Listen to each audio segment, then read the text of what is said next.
السلام علیکم ناظرین اکرام۔ ترک باشندے ارطغرل غازی کے والد سلمان شاہ سے والہانہ عشق کیوں کرتے تھے؟ ترکوں نے 3 بار سلمان شاہ کا مزار ایک جگہ سے دوسری جگہ کیوں منتقل کیا؟ ناظرین گرامی، آج کی ویڈیو میں ہم آپ کو اس واقعے کے بارے میں بتائیں گے جب شام میں فوجی آپریشن کر کے ارطغرل غازی کے والد کا جسد حاکی قبر سے نکال کر ترکی منتقل کیا گیا۔ ناظرین، سلطنت عثمانیہ کی بنیاد رکھنے والے سلطان عثمان اول کے دادا سلمان شاہ اس وقت دریائے فرات میں ڈوب کر جان کی بازی ہار گئے تھے جب وہ اسے پار کر رہے تھے۔ ان کے انتقال کے بعد ارطغرل غازی قبیلے کے سربراہ بنے، جنہوں نے ساری زندگی سلطان علاؤ الدین سلجوق کی خدمت کی اور اسلامی سلطنت کو بازنطینی سازشوں سے پاک کیا۔ ان کے انتقال کے بعد ان کے صاحبزادے عثمان غازی نے ان کی جگہ لی اور پھر علاؤ الدین سلجوق کے انتقال کے بعد انہوں نے سلطنت عثمانیہ کی بنیاد رکھی۔ اس عظیم و شان سلطنت کا پرچم دنیا کے مختلف ملکوں پر 600 سال تک لہراتا رہا۔ ناظرین، سلمان شاہ کا 1236 عیسوی میں جب دریائے فرات میں ڈوب کر انتقال ہوا تو انہیں اس کے قریب ہی دفن کر دیا گیا۔ پہلی جنگ عظیم کے بعد سلطنت عثمانیہ کے حصے بکھرے ہونے شروع ہوئے تو اس وقت 1921 عیسوی میں ترکی اور فرانس کے مابین ایک معاہدہ ہوا جس کے تحت یہ مقبرہ ترکی کے زیر انتظام رہنا تھا۔ جب 1923 میں معاہدہ لوازن کے تحت سلطنت عثمانیہ کو توڑ کر ترکی، شام اور دیگر ممالک بنائے گئے تو سلمان شاہ کا مقبرہ شام کے حصے میں چلا گیا، تاہم اس پر علمداری ترکی کی قائم رہی۔ سلمان شاہ کا مقبرہ قلعہ جبار میں تھا، لیکن 1973 عیسوی میں جب اس علاقے میں اسد جھیل بنائی گئی تو شام اور ترکی کے درمیان معاہدے کے نتیجے میں ان کی باقیات کو ترک سرحد سے 27 کلومیٹر دور منتقل کر دیا گیا۔ سلمان شاہ کی باقیات کی منتقلی کا یہ پہلا واقعہ تھا، جس کے بعد دوسرا واقعہ فروری 2015 میں پیش آیا۔ 2015 میں شام کو خانہ جنگی کا شکار ہوئے 4 سال کا عرصہ گزر چکا تھا اور یہاں داعش نے اپنے پنجے گاڑے ہوئے تھے۔ 20 مارچ 2014 کو داعش نے اعلان کیا کہ سلمان شاہ کے مقبرے کی حفاظت پر مامور ترک فوجی اہلکاروں کو واپس بلایا جائے، نہیں تو وہ یہاں حملہ کر دیں گے۔ اس کے بعد داعش اور ترکی کی جانب سے بیانات کا سلسلہ جاری رہا اور افواہیں بھی سامنے آتی رہی کہ داعش نے مقبرے کی طرف پیش قدمی شروع کر دی، تاہم یہ افواہ ہی رہی۔ اس کے بعد 2 اکتوبر 2014 کو ترک پارلیمنٹ نے حکومت کو داعش کے خلاف فوجی قوت کے استعمال کی اجازت دے دی۔ پارلیمنٹ نے یہ اجازت سلمان شاہ کے مقبرے کی حفاظت کے تنازع میں دی تھی۔ اس کے بعد بھی ترکی نے کوئی کارروائی نہیں کی، لیکن 2015 کے اوائل میں داعش نے مقبرے کو گھیر لیا، جس کے بعد ترکی کو فوجی قوت کا اظہار کرنا پڑا۔ 21 اور 22 فروری 2015 کی درمیانی شب 600 ترکی فوجی 39 ٹینکوں اور 20 بختر بند گاڑیوں کے ساتھ شام میں داخل ہوئے اور آپریشن شاہ فرات شروع کیا۔ یہ فوجی قافلہ شام کے سرحدی شہر کوہانی، جسے شامی کرد فوجیوں نے داعش سے آزاد کروایا تھا، اور دریائے فرات سے 35 کلومیٹر دور جنوب سے ہوتا ہوا سلمان شاہ کے مزار پر پہنچا۔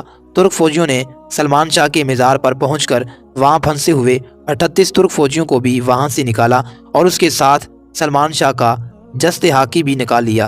ترک فوجیوں نے مزار کا کمپلیکس بھی یہ کہتے ہوئے تباہ کر دیا کہ اس کو داعش کے جنگجو استعمال کر سکتے ہیں۔ اس کے بعد سلمان شاہ کے جسد حاکی کو ترکی منتقل کیا گیا، جس کے بعد انہیں ترک سرحد کے قریب ترکی کے زیر انتظام شامی علاقے میں دفن کر دیا گیا۔ بعد ازاں 2018 میں ترکی کی جانب سے اعلان کیا گیا کہ سلمان شاہ کی قبر کو اس کے اصل مقام پر منتقل کیا جائے گا۔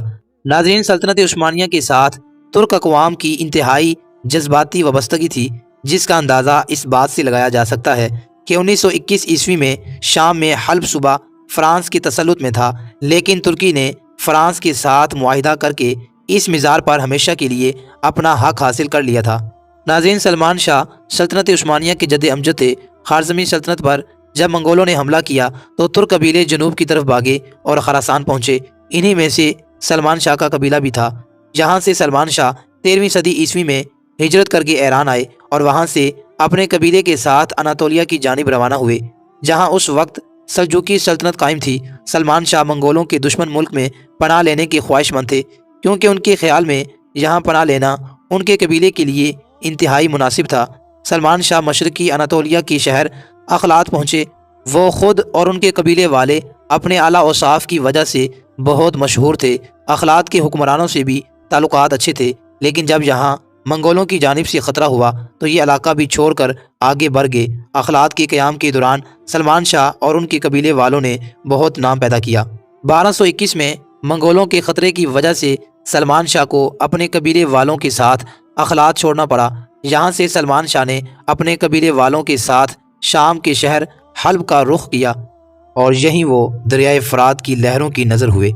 ایک قبیلے نے 623 سال کیسے حکمرانی کی؟ ناظرین، اگرچہ ارطغرل غازی کا نام عثمانی سلاطین و خلفاء میں نہیں آتا، لیکن انہیں یہ اعزاز حاصل ہے کہ ان کی اولاد سے 37 سلاطین پیدا ہوئے جو 1299 عیسوی سے لے کر 1922 عیسوی تک یعنی 623 سال تک 3 بر اعظموں اور 7 سمندروں پر حاکم رہے۔ ترک قبائل جن کا نسب حضرت نوح علیہ السلام کے بیٹے یافت سے جا ملتا ہے، قدیم اقوام کی فہرست میں شامل ہے۔ نفاذ اسلام سے قبل کے ادوار میں ترکوں نے وسط ایشیا سے نکل کر دنیا کے اکثر حصوں میں عظیم ریاستیں تشکیل دی۔ جب ترکوں میں ایمان کا نور داخل ہوا تو ان کی روحانی و ایمانی طاقت میں بھی اضافہ ہو گیا، جس کے بعد بہت کم عرصے میں انہوں نے خود کو شہرت و عظمت کی بلندیوں پر پہنچا دیا۔ اس قوم میں سینکڑوں علماء و شعراء، سلاطین و فاتحین پیدا ہوئے۔ ترک کی ان عظیم شخصیات میں ایک کا نام سلمان شاہ آتا ہے۔ یہ قائی قبیلے کے سردار تھے جو 2000 نوجوانوں پر مشتمل تھا۔ یہ ترک قبائل میں سب سے بڑا قبیلہ تصور کیا جاتا تھا۔ سلمان شاہ 1178 میں پیدا ہوئے اور یہ ارطغرل غازی کے والد محترم تھے۔ اس زمانے میں ترکی روایات کے مطابق اسلام کی سربلندی کی خاطر ارطغرل اور دیگر عثمانی سلاطین کو مجاہدانہ سرگرمیوں کی بنا پر ان کے نام کے ساتھ عموماً غازی کا لقب لگایا جاتا تھا۔ سلمان شاہ 13ویں صدی عیسوی میں ہجرت کر کے ایران آئے اور وہاں سے اپنے قبیلے کے ساتھ اناطولیہ کی جانب روانہ ہوئے، جہاں اس وقت سلجوقی سلطنت قائم تھی۔ سلمان شاہ منگولوں کے دشمن ملک میں پناہ لینے کے خواہش مند تھے، کیونکہ ان کے خیال میں یہاں پناہ لینا ان کے لیے فائدہ مند تھا۔ سلمان شاہ مشرقی اناطولیہ کے شہر اخلات پہنچے۔ وہ خود اور ان کے قبیلے والے اپنے اعلیٰ اوصاف کی وجہ سے مشہور تھے۔ اخلات کے حکمران سے بھی تعلقات اچھے تھے، لیکن جب منگولوں کی طرف سے خطرہ ہوا تو 1221 عیسوی میں قبیلے والوں کے ساتھ اخلات بھی چھوڑنا پڑا۔ مورخ جے شاہ اپنی کتاب سلطنت عثمانیہ کی تاریخ اور جدید ترکی میں لکھتا ہے کہ عثمانیوں کے جد امجد سلمان شاہ تھے جو قائی قبیلے کے سربراہ تھے۔ ایک روایت کے مطابق منگولوں کے حملے کے پیش نظر دیگر بہت سارے ترک قبائل کی طرح یہ قبیلہ بھی غلامی اور تباہی سے بچنے کے لیے نئے علاقے کی طرف روانہ ہوا۔ جے شاہ کے مطابق سلمان شاہ شام میں داخل ہوتے ہوئے دریائے فرات میں ڈوب گئے اور اس کے بعد ان کے 2 بیٹے واپس چلے گئے، جبکہ ارطغرل غازی نے اپنا سفر مغرب کی جانب جاری رکھا اور 400 خیموں پر مشتمل اپنے قافلے کے ہمراہ اناطولیہ پہنچ کر اپنی سرگرمیوں کا آغاز کیا اور بہت کم عرصے میں ہزاروں کی تعداد میں غازیان اسلام کا لشکر جمع کر کے تاتاریوں اور بازنطینیوں کے خلاف قابل قدر خدمات سر انجام دی۔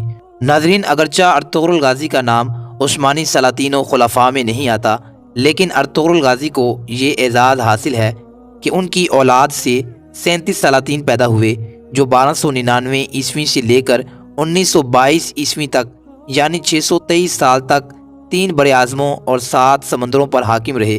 امیر غازی ارطغرل ترک اغوز کی شاخ قائی قبیلے کے سردار سلمان شاہ کے بیٹے اور سلطنت عثمانیہ کے بانی عثمان اول کے والد محترم تھے۔ ارطغرل کی ولادت 1191 عیسوی میں ہوئی۔ ارطغرل غازی ایک بہادر، ناڈر، ذہین، ایماندار اور باروب سپاہی تھے۔ وہ ساری زندگی سلجوقی سلطنت کے وفادار رہے۔ ارطغرل ترک زبان کا لفظ ہے جو 2 الفاظ ار اور طغرل سے مل کر بنا ہے۔ ار کا معنی انسان، سپاہی یا ہیرو کے ہیں، جبکہ طغرل کے معنی عقاب، پرندے کے ہیں جو مضبوط شکاری پرندے کی شہرت رکھتا ہے۔ یوں ارطغرل کا معنی عقابی شخص، عقابی سپاہی یا ہیرو وغیرہ کے ہیں۔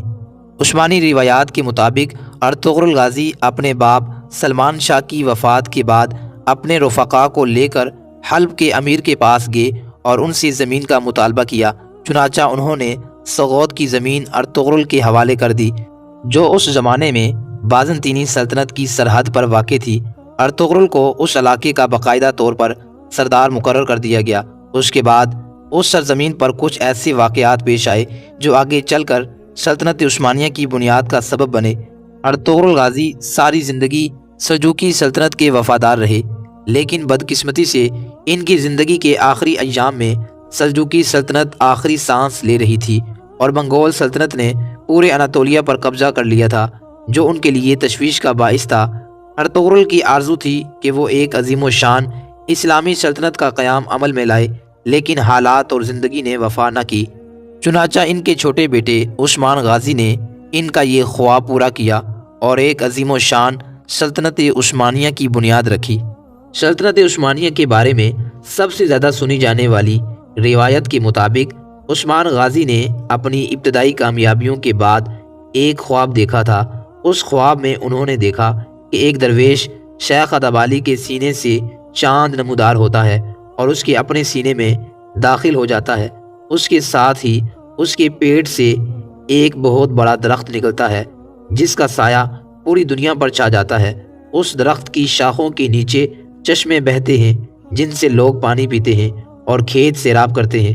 عثمان غازی نے جب شیخ ادبالی سے اس خواب کی تعبیر پوچھی تو انہوں نے کہا کہ ان کے سینے سے نکل کر عثمان کے سینے میں داخل ہونے والا چاند اس کی بیٹی ہے، اور جو اس خواب کے بعد عثمان کی اہلیہ بن گئی۔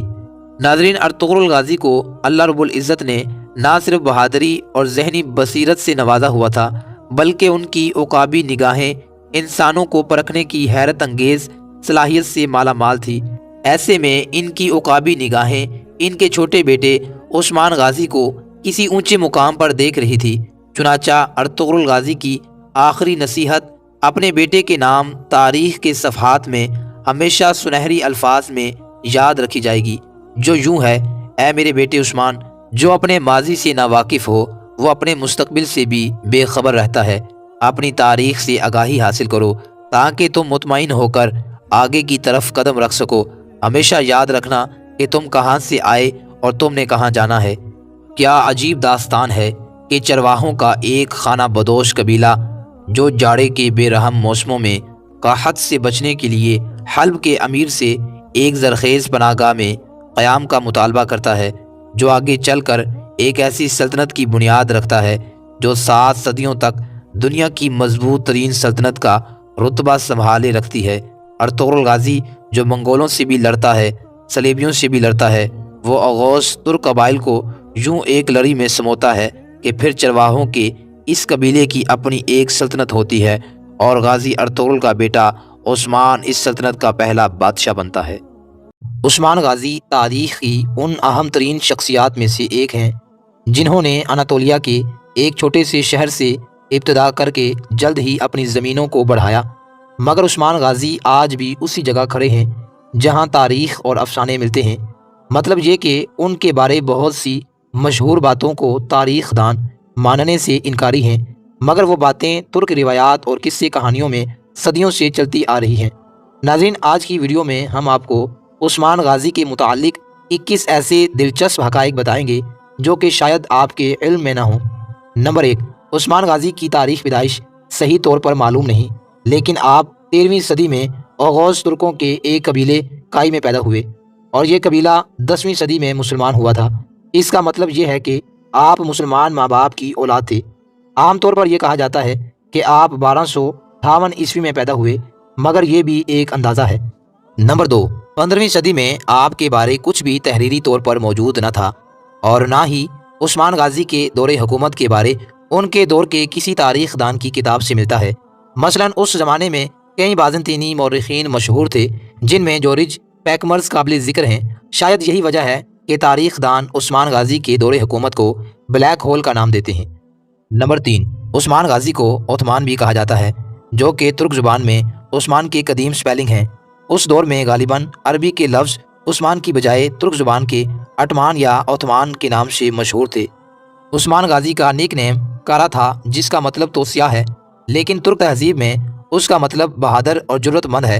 آج بھی کارا ترک تہذیب میں اس شخص کے لیے بولا جاتا ہے جو سخی ہو، خوبصورت ہو، انصاف پسند ہو اور گھڑ سواری، تلوار بازی اور فوجی مہارت رکھتا ہو۔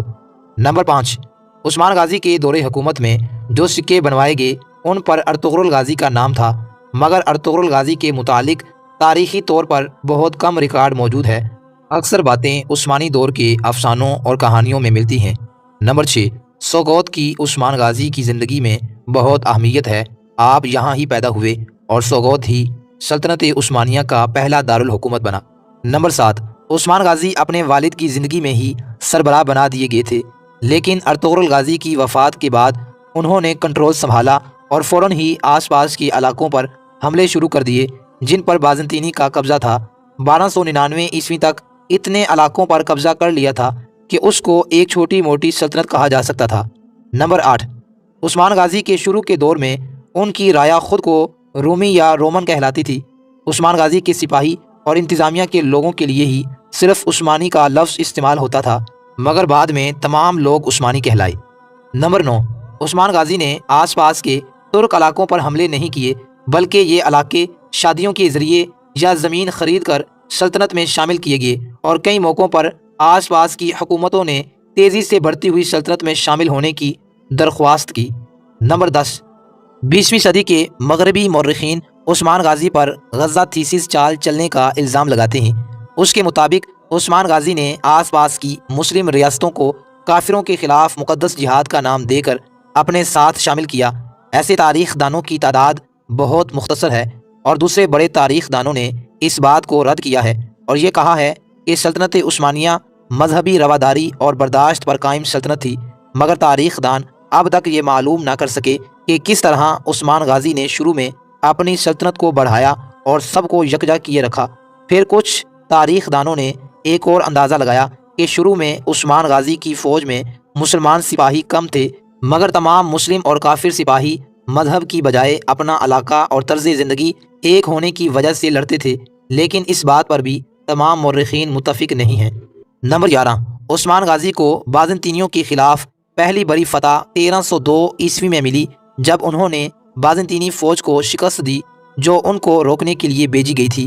عثمان غازی نے 5000 سپاہیوں کے ساتھ بیفیس کے باہر ایک بڑی بازنطینی فوج کو شکست دی، جو کہ ٹرننگ پوائنٹ تھا کیونکہ بازنطینی اس کے بعد اناطولیہ سے پیچھے ہٹنے لگے تھے۔ نمبر 12، ترکوں میں اس وقت گوریلا لڑائی کا رواج تھا، لیکن عثمان غازی ایک بہترین جنگی منصوبہ ساز تھے۔ ان کی بہترین حکمت عملیاں آج بھی جدید فوج کے لیے کارآمد ہیں۔ عثمان غازی زیادہ تر اسکاؤٹس پر بھروسہ کرتے اور جنگ سے پہلے رضاکاروں سے مشورہ کرتے تھے۔ جنگ سے پہلے اور درمیان میں خوراک اور ہتھیار احتیاط سے تقسیم کرتے۔ انہوں نے انجینئرز اور معمار بھی رکھے ہوئے تھے جو راستے میں سڑکوں اور پلوں کی مرمت کا کام کرتے تاکہ راستے میں فوج کو کم پریشانی کا سامنا ہو۔ نمبر 13، عثمان غازی نے کسی بھی علاقے کو فتح کرنے کے بعد مقامی لوگوں کے رسم و رواج اور مذہب میں دخل اندازی نہیں کی۔ نمبر 14، ارتھوڈوکس عیسائی جنہوں نے مغربی کیتھولک عیسائیوں سے بہت تکالیفیں سہی، انہیں عثمانی علاقوں میں خوش آمدید کہا گیا، اور خانقاہی درویش مسلم و عیسائی ان کے ساتھ بہت شفقت سے پیش آتے تھے اور انہیں اہم عہدے دیے گئے۔ نمبر 15، انہی درویشوں میں سے شیخ ادابالی تھے جو ارطغرل غازی کے ساتھ اور مشیر تھے، اور انہی کی بیٹی رابعہ بالا خاتون سے 1299 عیسوی میں عثمان غازی کی شادی ہوئی، جس میں ایک خواب کا ذکر ہے۔ اس خواب کی کہانی 100 سال بعد لکھی گئی۔ عثمان غازی کی دوسری شادی ملہون خاتون سے ہوئی جو کہ مقامی سردار عمر بے کی بیٹی تھی، جن سے اورخان غازی پیدا ہوئے، جبکہ رابعہ بالا خاتون سے ایک بیٹا پیدا ہوا جس کا نام علاؤ الدین پاشا تھا۔ یہ دونوں سوتیلے بھائی تمام زندگی ایک ساتھ رہے، ان کا آپس میں بہت پیار تھا اور وفات کے بعد بھی ایک ہی مقبرے میں دفن ہوئے۔ رابعہ بالا خاتون اور ملہون خاتون نے ان کی تربیت اس طرح کی تھی کہ ان میں تقوی اور للہیت دونوں نمایاں تھی۔ اس کی ایک مثال یہ ہے کہ جب عثمان غازی کی وفات ہوئی تو تب اورخان غازی نے اپنے بھائی علاؤ الدین پاشا کو تجویز دی کہ وہ اس سلطنت کو برابر تقسیم کر کے اس پر حکومت کر لیتے ہیں، مگر علاؤ الدین پاشا نے انکار کر دیا۔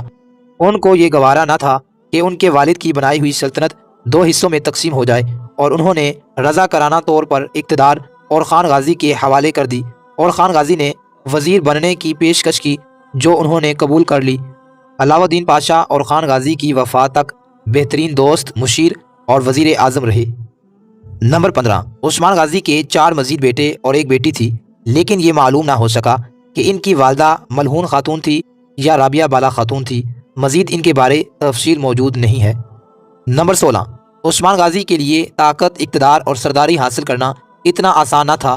ایک روایت کے مطابق عثمان غازی نے بلجیک میں بازنطینی قلعہ پر قبضہ کرنے کا منصوبہ بنایا، لیکن ان کے چچا دندار نے مخالفت کی اور اس کو اپنی حکومت اور اتھارٹی کو چیلنج سمجھتے ہوئے اپنے ہی چچا کو قتل کروا دیا۔ اب یہ سچ ہے یا نہیں اس بارے کچھ نہیں کہا جا سکتا، مگر اس کہانی کو کئی تاریخ دانوں نے نقل کیا ہے اور کئی تاریخ دانوں نے انکار کیا ہے۔ نمبر 17، عثمان غازی نے اپنی آخری جنگی فتح 1326 عیسوی میں حاصل کی جب ان کی فوج نے بورسا کا محاصرہ کیا۔ اس وقت بازنطینیوں کی آپس میں خانہ جنگی چل رہی تھی اور عثمان غازی نے اس کا فائدہ اٹھانے کی کوشش کی، لیکن ان کو محاصرے کا تجربہ نہ تھا۔ اسی وجہ سے عثمانیوں کو اس قلعہ کی فتح کے لیے 8 سال لگے۔ بورسا شہر کی صورت میں ایک مضبوط گڑھ مل گیا تھا جہاں وہ قدم جما کر قسطنطنیہ کی طرف قدم بڑھا سکیں۔ بورسا کی فتح کے بعد دارالحکومت سوغوت سے بورسا منتقل کیا گیا۔ نمبر 18، بورسا کی فتح کے قریب عثمان غازی بوڑھے ہو چکے تھے اور بیماری کی وجہ سے جنگ میں شرکت نہ کر سکتے تھے۔ اپنے آخری وقت میں انہوں نے وصیت لکھوائی جس کے مطابق بورسا میں موجود چاندی کے ایک گنبد کے نیچے دفن کیا جائے، اور آخری الفاظ جو انہوں نے سنے وہ بورسا کی فتح کا اعلان تھا۔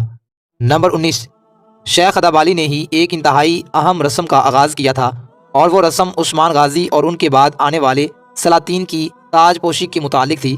عثمان غازی کا تخت پر بیٹھنے کے بعد شیخ ادابالی نے صحابی رسول حضرت ابو ایوب انصاری رضی اللہ تعالی عنہ کے مقبرے میں عثمان غازی کی کمر کے گرد تلوار باندھی۔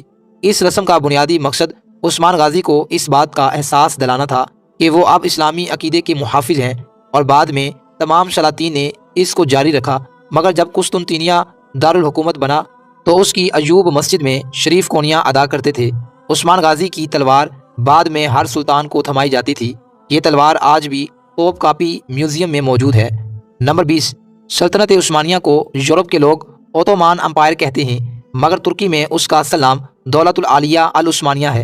نمبر 21، 1801 عیسوی میں بورسا میں آگ بھڑک اٹھی تھی جس سے عثمان غازی کا مقبرہ کافی جل گیا تھا، جس سے ان کا تابوت نمایاں ہو گیا، جبکہ 1855 عیسوی میں جب زلزلہ آیا تو عثمان غازی اور اورخان غازی کے مقبرے کی عمارت مکمل تباہ ہو گئی تھی۔